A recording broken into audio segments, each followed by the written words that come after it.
Blood pouring from the walls and soaking the floors is a horror movie trope often used to portray a home as evil. But in 1987, Minnie and William Winston allegedly experienced this phenomenon in real life. Although no body was ever found, testing proved that the substance was, in fact, blood. Police, the Winstons, and other witnesses still wonder about the supernatural event that plagued the elderly couple in the humble Atlanta home. If you like true stories of the macabre, strange, and paranormal, then please click on that subscribe button and ring that notification bell so you can be notified every time a new episode of Grim Events is uploaded. Without further ado, I give you the true story of the House of Blood. Minnie Winston was 77 years old in September of 1987. She lived alone with her 79-year-old husband, William, and had acted as his caretaker since his health began to decline. Minnie soaked herself in a bathtub on the evening of September 8th to relax, but she found nothing but a headache when she emerged.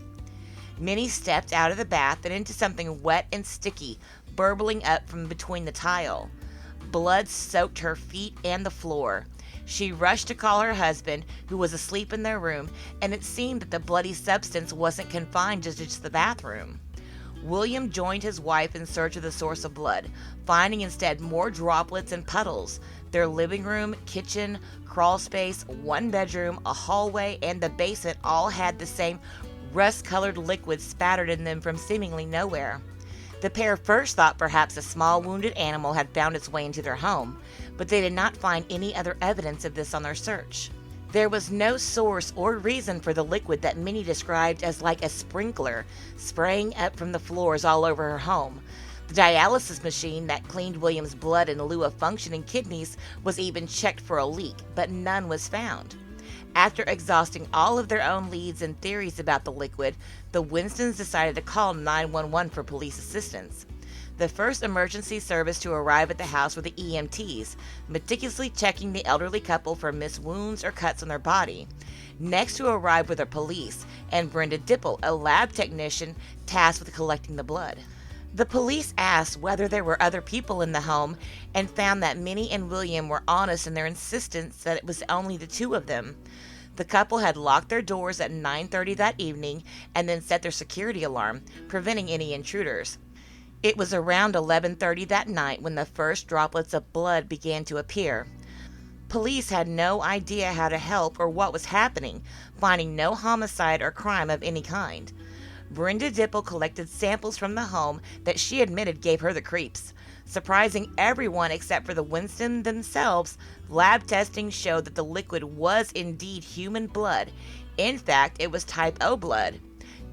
Testing proved that Minnie was type A, and her husband's precarious health meant that his blood type was already known, also type A. Police informed the press they did not intend to investigate further if there was no evidence of a crime. The idea of a hoax was also thrown out, and the state crime lab concluded that no murder had taken place in the home. The theories had dried up as quickly as the blood in the Winstons' home. The public's fascination with the phenomenon, however, was anything but waning. Kurt Rowlett was a researcher of paranormal activities and became fascinated with the story unfolding at 1114 Fountain Drive.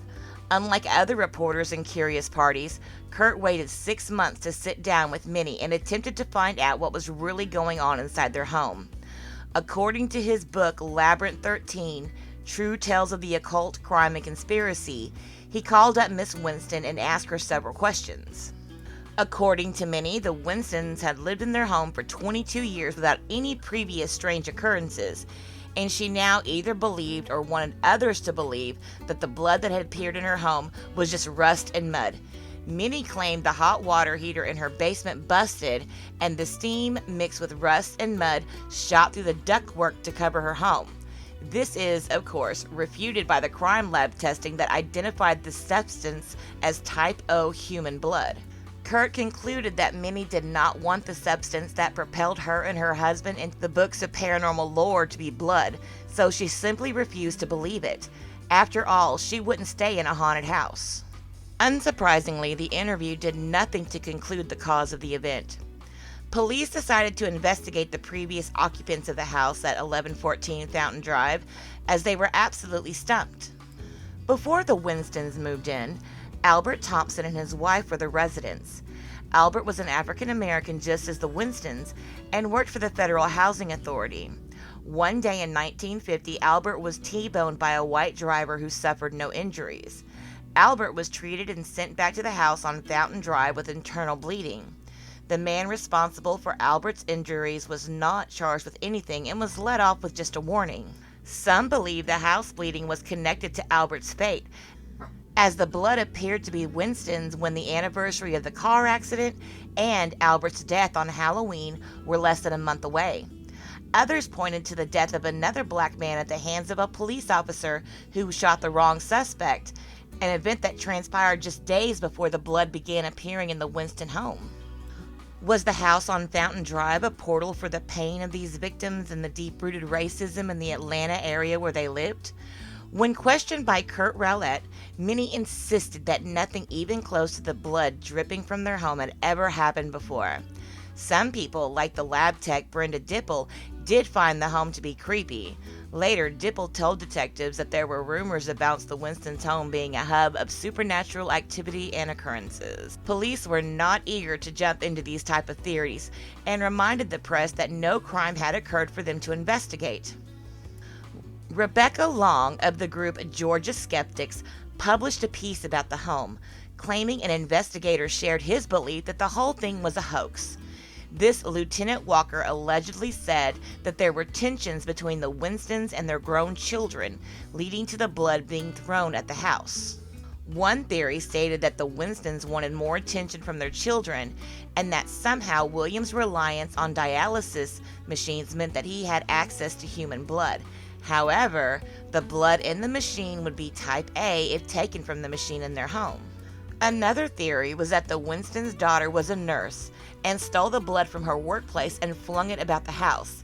The reason was to have her parents declared incompetent to take over their finances.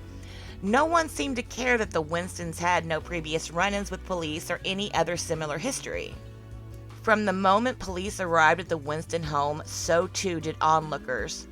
William was frail and stayed in bed for a majority of the day, leaving many to answer the door and the telephone when nosy neighbors and reporters came calling. Filming took place inside of the house, showing the large splatters of blood throughout. A parapsychologist named William George Roll Jr. showed up with a reporter and asked for access to the home. He was turned away, but vowed to keep trying. The Associated Press reported that many stated on September 10th, "I still don't know where the blood came from, and I'm tired of all these people asking me all these questions. If anybody comes here today, I'm not going to open my door. The phone rang all night, people asking me questions. I'm fed up with all of this." Minnie and William remained in the home until they both passed. William died a couple of years after the blood appeared in their home. Minnie lived to be 104 and died in the home in 2015. The case remains unsolved to this day. Minnie was only able to stay in the home by convincing herself that the verified blood was just muddy rust water, telling Kurt Rowlett that if any substance had actually been blood, that she would not have been willing to stay in the house anymore. Apparently, she was able to hold on to that small self-delusion. Well, guys, that's the story of the House of Blood. So tell me, what do you think was the cause? Leave your thoughts and comments below. Thank you guys so much for tuning in, and I hope you have a great rest of your day.